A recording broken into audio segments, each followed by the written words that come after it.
And my current theory for the wars are Europe will be defeated by Russia. It won't be like the end of the EU per se, but the Eastern Bloc nations will fall.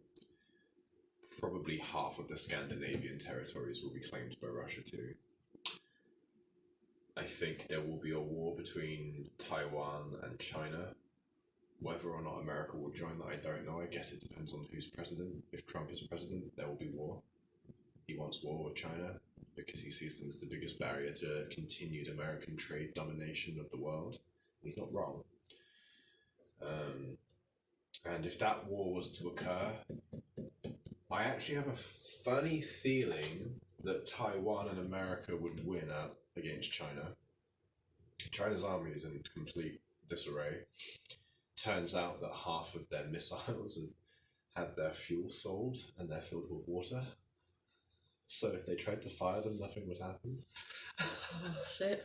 Turns out there is a huge amount of corruption in the Chinese military, and Xi Jinping has just launched another massive anti-corruption crackdown on his army because it is so fucking corrupt. It makes the Russian army look pretty not corrupt. Well, that's saying something, isn't it? Isn't it just? So I think that America has I think, to be honest, I think they would find the same in certain American bases. Not to the same extent, but I bet in certain areas in American military bases that are mostly not looked at, by and large, by the Grand Army, as it were, I bet that board staff sergeants and quartermasters have sold off stuff for a bit of extra profit.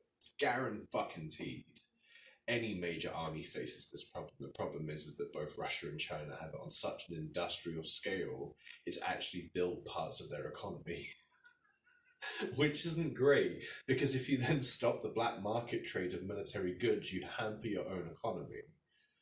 So they've kind of allowed the infection to metastasize into a really important organ, and removing this cancer will pretty much kill the patient.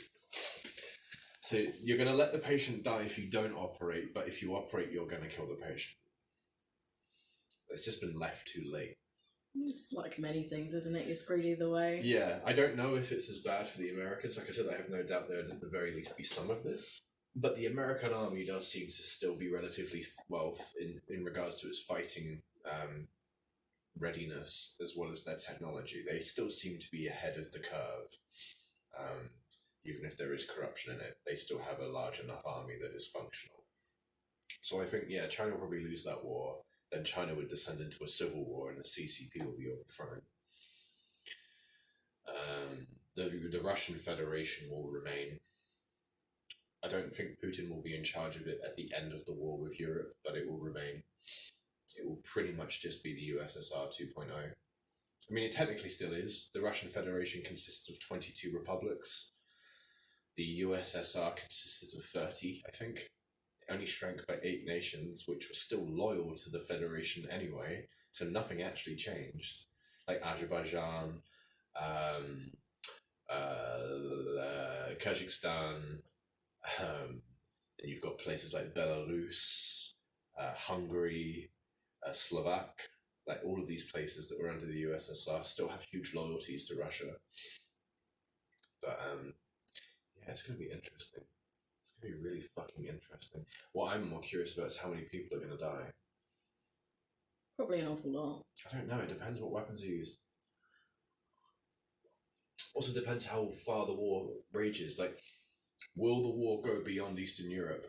Or will NATO, or what remains of NATO? Because I don't think America will... I think America's going to withdraw from NATO, which will be pretty catastrophic for NATO, because all that will remain of NATO is Europe, and Europe has pretty much ensured it's underfunded its armies for 50 years because America's been there. It's an over-reliance on America, isn't it? That's why I think Europe will lose the war against Russia.